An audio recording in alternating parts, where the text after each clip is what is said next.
And now we witness the ceremonial toast as we all unite as one Cordillera. Here's to Cordillera. Cheers!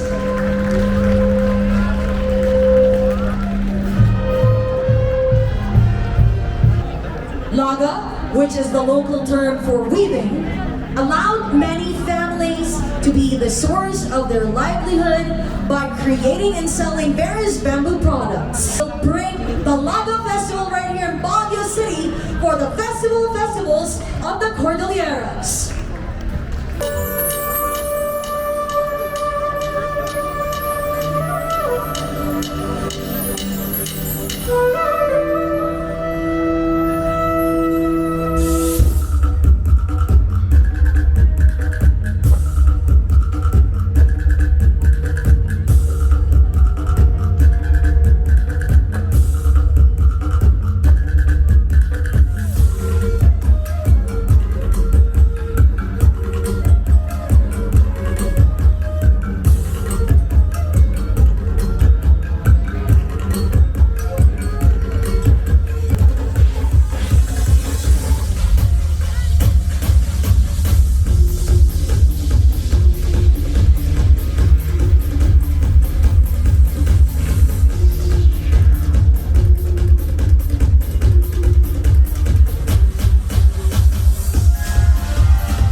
start with a depiction of a harvest of the rice variety, or the tinawon rice, the IFUGAO heirloom rice.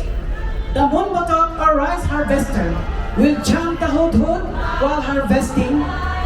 The hudhud is performed by the lead chanter or called the munhawe, and being supported by the munaboy or choristers. The hudhud is a story that is being chanted. The story conveys the exploits, romance, adventures, and industry of IFUGAO legendary characters. The harvesters will chant the hudhud until they finish harvesting the matured tinawon rice. In this presentation, the two dancers will present the traditional wealthy IFUGAO couple who sponsors the gotad-ad rice. The two dancers will perform the IFUGAO dance of nobility called the Pitanok or Abab dance with the gong beats of the same name with the dance.